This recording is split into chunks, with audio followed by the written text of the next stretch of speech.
Hi everyone, I am just here to provide a response to some of the questions that you posted on the discussion board about suicide. And what I'm going to do here is I'm just going to respond to some common questions and dovetail on what some people said, in response to those questions. So several times, the question came up. Okay, so I've done the suicide assessment and I determined that a student or a client is at risk. So what now? What do I do now? And somebody responded to that question on another's post and said, no matter what, do not leave that person alone. And that is exactly the right thing to do. So if you are at school and you have a child, a minor, in your office, and maybe a friend has ratted on them that comes to you and say, my friend was kind of saying some weird stuff and made me think, like, is he going to kill himself? A lot of times it happens that way. And so you call the student in and you sit down and you're talking and you're doing an assessment to see how at risk they are. Um, and in my opinion, no matter if you determine that student is at low, moderate, or high risk, I think it's always important to let the parents know what's going on. Um, just in case they're not being honest with you, and then something happens later. So if this happens, then I explain to them that, look, we really need to let your parents know what's going on, and and then call the parent and ask the parent to come up. And yes, you do tell the parent, look, I have your child in my office and we really need for you to come up to the school. It is an emergency and we really do need for you to come now or as soon as possible. And so while you wait on that parent to get there, talk to the student.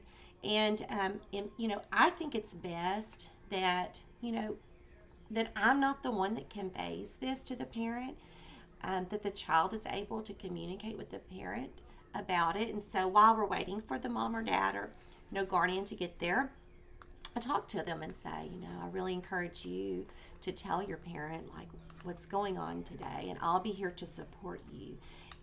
I've never had a minor say, no, I just can't do it. They've always stepped up and actually we're grateful for the opportunity to be able to be authentic with their parent when they got there. And so when the parent gets there, I'm there to help the student to talk. I've never had a parent say like, why are you wasting my time? Why did you call me up here for this? Never. Instead, as you can imagine, especially those of you who are parents, and the response that you get that you get usually is, oh my gosh, like I had no idea, and thank you for letting me know, and like, what do we do now? And so this is where, you there are some different things that are going to happen at this point. The parent, of course, is going to ask for some referrals or need to know like how bad, this is. And if the student is at high risk, you're going to need to be explicit with the parent and say, look, I believe that, he's in imminent danger of hurting himself. And this discussion all happens, in that office with the student and the parent together. And I do think that it would be best to seek outside help, and I can give you some referral sources, some numbers to some psychiatric facilities if that's what you decide to do. Now remember, it's always the parent's choice. And then you would release the child to the parent. And if your school does not have a form for that, I highly recommend that you have the parent sign something, make a little statement, and then sign it, something that says, I'm aware of what's going on with my child and why I was called to the school, and I have been given some referrals, and the school is releasing my child to me at this time, and to sign it to cover yourself. And so the child will leave the school with the parent. If the child is low to moderate risk, you might talk to the parent and say, I really don't think that he's in imminent, or she, or is in imminent danger of hurting herself. I really don't, but I think that is something to keep an eye on. And, you know, if you guys would like referrals to outpatient therapists, I can give you some of those. Sometimes the parents will want to go ahead and take the child anyway. I mean, they're off of work, they've taken off of work to come to the school, and it's a good opportunity for them just to be alone with the child to talk more. And sometimes, you know, the student will stay at school, but, you know, but not, I would say not, unless it's the student's at very low risk and, you know, it's after this discussion with the parent and you've done a safety plan with the parent and the student. Now, a safety plan is different than a safety contract. Research has indicated that a safety contract is not effective. And a contract is just a statement that you have, like the student sign, that says, I promise I will not attempt to harm myself. If I do have thoughts about doing that, I will call my therapist first, or, you know, call you first or whatever. And then they sign it. Research shows that's not effective. However, safety plans have been shown to be effective, and they're different. They cover a lot more territory. This is where you actually sit down with the child and you talk about, or, you know, whoever it is, and you say, you know, tell me, when you're starting to like spiral down and go into a funk, like, what are the signs that that's happening? How do you know? And a lot of times they do know. They'll say, I start to cry more. I start to like stay in the house or in my room more, and I don't want to be around people. I start to think about killing myself. And you write those down. And then you say, you know, when you've kind of started to go down into a funk before, what are some things that you have done that have helped you to like get through it until you could find help or feel better? And a lot of times they'll have some strategies. They might say, well, when I put in my headphones and I play a certain kind of music, it tends to help me, you know. And you write those down. But then you say, well, what if you do some of those things and they're just not helping? Then what would you do? Who could you reach out to? And they'll list some people that they feel like they can trust and talk to. It's very important that when you list these people on a safety plan, that you write their phone numbers down on that safety plan sheet. And this safety plan is also going to include some like crisis hotline numbers and things like that.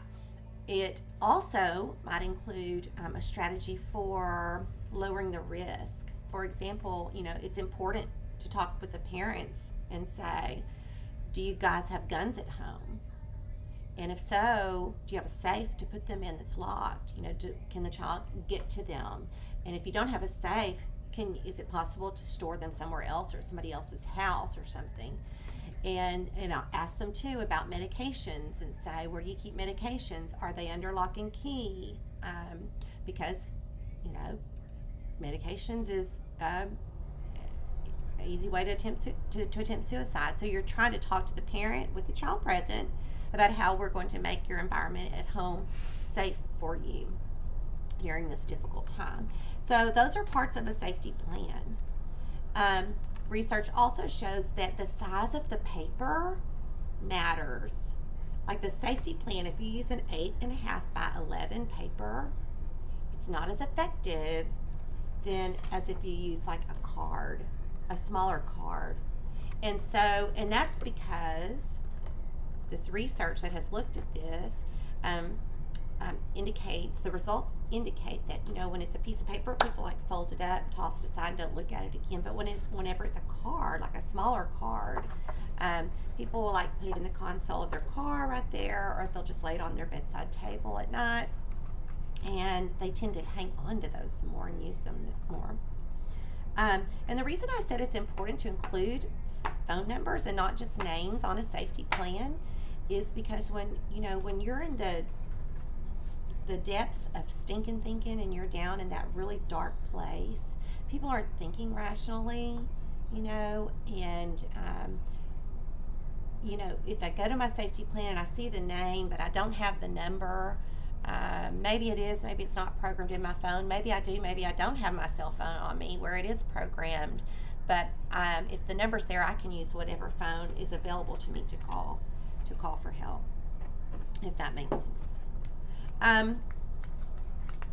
In private practice, it's kind of the same thing. If a client is at high risk, then you're going to stay with the client, and you are going to facilitate their entry into a psych hospital if that's what they choose to do. If they're agreeable to that. And that means calling a psych hospital and saying, do you have a bed available? And arranging for transport and making sure that the client does not leave and drive themselves anywhere. They do not leave your office and drive themselves anywhere, because as you know, an automobile is a deadly weapon. But you would say who can come pick you up, who can take you to the hospital, or whatnot. If the client refuses to go to a hospital, or if you determine the client's at low to moderate risk, then the best strategy is to say, well, look, I don't think that, especially if they're at high risk but they refuse to go to the hospital, say, I can't let you leave here. Let's call somebody to come get you. And then when that person comes, talk to them and say, can you stay with the client this evening? Can you or for the next few days? In other words, please don't just drop them off at home, but please commit to staying and kind of monitoring and watching him for 48 hours or so at least before somebody else can show up to be with the client. And you might do the same thing, follow that same strategy. If the client's low to moderate risk, you really don't think, they're saying that they really wouldn't attempt, but you're kind of like, well, and I still think it's best that you're not going to be alone tonight or over the next 3 days. Something that I've learned over time is that in answer to this question that some of you asked, or to this, it really wasn't a question, it was more like a concern that you had. Several of you stated the concern that I'm just afraid I'm going to miss something and that my client is going to leave me and go and attempt, or commit suicide. And what I've learned over time, honestly, is that you can be the very best therapist. You can say exactly the right thing and do exactly the right thing and be at the top of your game when presented with a suicidal client. But if that person is intent on attempting suicide, it doesn't matter what you do or what you say or how good you are or if you did everything right. When someone is intent on attempting, they're going to attempt. And on the other hand, if you are at the bottom of your game and you're faced with a client and you say all the wrong things and you're just kind of flubbing it up, if that client is not intent on attempting, they're not going to, no matter how cruddy of a therapist you are that day, because it has less to do about you and it has more to do about them and where they are.